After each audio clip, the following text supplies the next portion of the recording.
North Bengal আমাদের সবার একটা খুব পছন্দের জায়গা।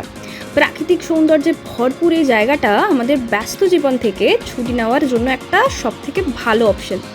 আজ তোমাদের সাথে শেয়ার করব সেরকমই একটা ট্রাভেল প্ল্যান, যেটা একটু অফবিট আর আলাদা।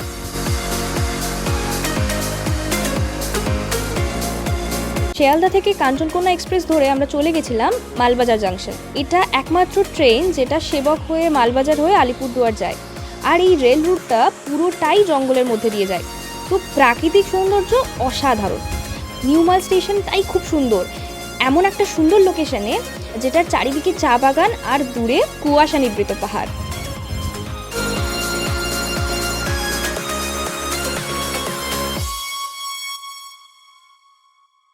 আমাদের ট্রেন ছিল রাত 8:30টায় শিয়ালদা থেকে। আমরা মালবাজার স্টেশন পরের দিন সকাল 9:40-এ পৌঁছে গেছিলাম। এখানে একটা জিনিস বলে রাখি, এই ট্রেনে কিন্তু কোনো প্যান্ট্রি কার নেই, তাই আমরা নিজেদের ডিনার নিয়েই উঠেছিলাম। চা, কফি, বাকি সব বেভারেজেস কিন্তু তোমরা ট্রেনেই পেয়ে যাবে। আর এই ট্রেনটা বেশ পরিষ্কার পরিচ্ছন্ন ছিল, অ্যাটেন্ডেন্টরাও কিন্তু খুব অ্যাক্টিভ ছিল।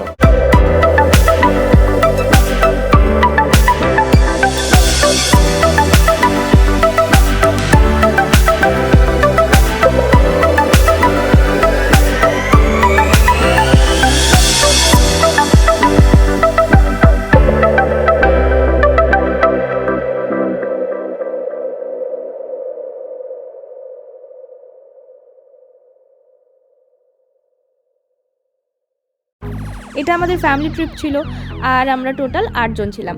তাই স্টেশন থেকে ওতলাবাড়ি যাওয়ার জন্য আমরা 8 সিটারের বোলেরো নিয়েছিলাম, যেটা আমাদের ওতলাবাড়ির কাছে পৌঁছে দেওয়ার জন্য 1200 টাকা নিয়েছিল।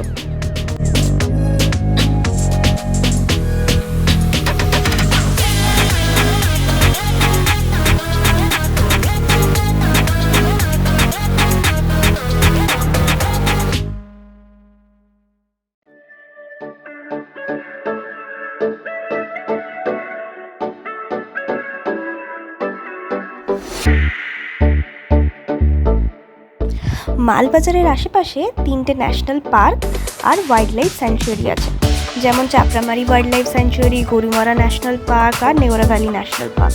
আর এই সব কটাই চেল নদী আর মূর্তি নদীকে ঘিরে। এখানে তোমাদের বলে রাখি, মিড জুলাই থেকে মিড সেপ্টেম্বর কিন্তু জঙ্গল বন্ধ থাকে, so wild life safari possible নয়। আমরা যেখানে ছিলাম সেই জায়গাটার নাম হলো থুরিবাড়ি, আর এটা একদম চেল নদীর পাশে। আমাদের প্রপার্টিটা আন্ডার কনস্ট্রাকশন ছিল, কিন্তু চারিদিকে ভিউটা জাস্ট অসাধারণ। খুব কাছেই নেওরা ভ্যালি ন্যাশনাল পার্ক, তাই রাতের দিকে হাতি, লেপার্ড দেখা কোনো আশ্চর্য ব্যাপার না। এখানে লোকালসরা সারা রাত পালা করে পাহারা দেয়, যাতে তাদের নিজেদের খেতে হাতি এসে ধান খেয়ে না চলে যায়। এরা তাই জায়গা জায়গায় ওয়াচ টাওয়ার বানিয়ে রেখেছে, আর বন দফতরের লোক সব সময় আসা যাওয়া করে। তোমরা চাইলে চাপড়ামারি বা গরুমারা ফরেস্টের কাছে অনেক রিসোর্ট আছে, যার প্রাইস রেঞ্জ 1800 থেকে 3000, সেখানে থাকতে পারো। আর আমি কিছু রিসোর্টের লিস্ট তোমাদের জন্য স্ক্রিনে দিয়ে দিলাম, সেখান থেকেও দেখে নিতে পারো।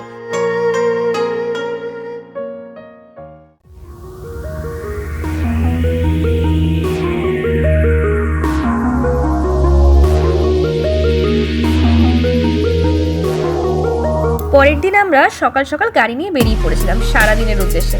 প্ল্যানিং ছিল মূর্তি নদী হয়ে চাপড়ামারি রেবেল ক্রসিং দিয়ে বিন্দু আর সামসিং দেখতে যাওয়া।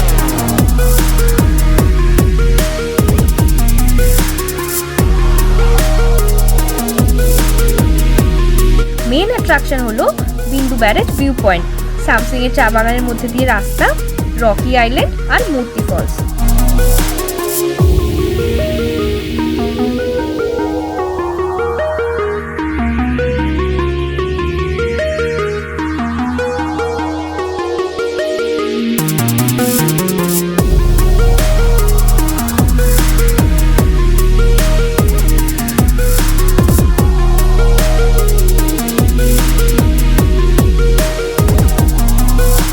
ডিপেন্ডিং অন সিজন গাড়ির ভাড়া কিন্তু ভ্যারি করে। তাও ছোট গাড়ি 4 সিটার ওয়ান ডে ট্রিপ তোমাদের পড়তে পারে 3000 থেকে 3500, আর বড় গাড়ি 8 সিটারের পড়তে পারে 4000 থেকে 4500।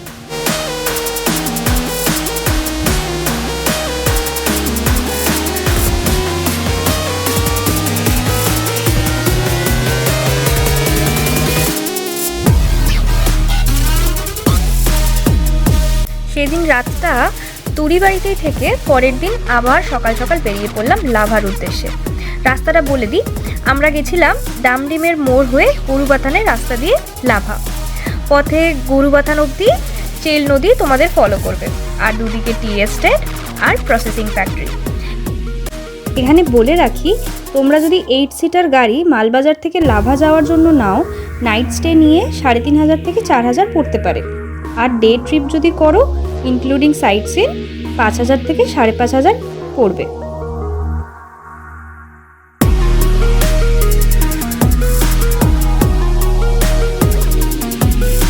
অ্যাম্বিওকে পৌঁছে আঁকাবাঁকা পথের মাঝে মেডিটেটিং বুদ্ধার একটা সুন্দর স্ট্যাচু আর টেরেস ফার্মিংয়ের চা বাগান, জাস্ট অসাধারণ লাগবে।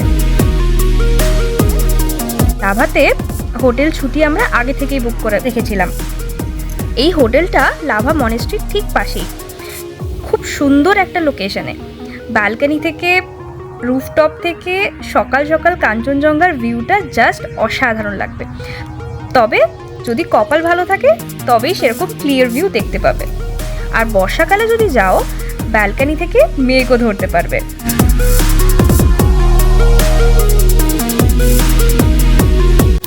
খাওয়া দাওয়া খুবই ভালো, আর পাহাড়ে গিয়ে যদি ঘরের খাবারের স্বাদ পাওয়া যায় তাহলে আর মন্দ কি। আমি হোটেলের কন্ট্যাক্ট স্ক্রিনে দিয়ে দিলাম, তোমরা চাইলে অনলাইনে যে কোনো সাইট থেকে বুক করে নিতে পারবে।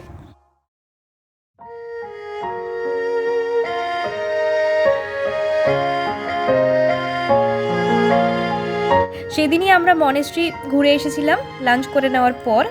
দারুণ ভিউ পাবে মনেস্ট্রি থেকেও আর মনেস্ট্রির বাইরে থেকেও। আর মনেস্ট্রির ভিতরে তোমরা কিন্তু শান্তি উপভোগ করবে।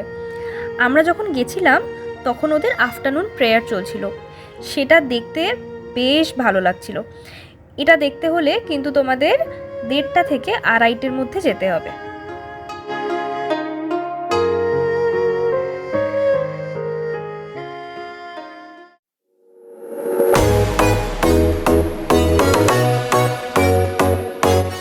পরের দিন সকালে আমরা সাইট সিন করার জন্য 8 সিটারে গাড়ি নিয়েছিলাম। তোমরা চাইলে হোটেল থেকেই লোকাল সাইট সিনের জন্য গাড়ি পেয়ে যাবে। আমরা শুধু ঋষভ গেছিলাম, তাই আমাদের 1400 টাকা পড়েছিল। তোমরা চাইলে ডেলো কালিম্পংও ঘুরে আসতে পারো, 2 থেকে 2,500 টাকা পড়বে। ঋষভ যাওয়ার রাস্তাটা পুরোটাই পাইন বন দিয়ে ঘেরা, আর পাইন বনের মাঝে মাঝে মেঘ বয়ে যাচ্ছে। এই রাস্তাটা দিয়ে যেতেই অসাধারণ একটা অনুভূতি হবে। দেখতেই পাচ্ছ, আমরা তো প্রায় 1 ঘন্টা ওই রাস্তাটা দিয়ে হেঁটেছিলাম। হ্যাঁ, কিন্তু ঘাস বা জঙ্গলের দিকে যাওয়াটা খুব একটা ভালো হবে না, এটা অ্যাভয়েড করলেই ভালো হয়, কারণ ঘাসে কিন্তু যোগ থাকে। লাভা থেকে নিউমাল জাংশনে ড্রপ করার জন্য 8 সিটার গাড়ি 2800 থেকে 3,000 নেবে। রাস্তাটা খুব ভালো, 1.5 ঘন্টা থেকে 2 ঘন্টা লাগবে নিউমাল পৌঁছাতে। তারপর সেই মেঘের দেশ, লাভার কিছু দুর্দান্ত মেমোরিজ নিয়ে কাঞ্চনজঙ্ঘা এক্সপ্রেস ধরে আমরা ব্যাক করলাম।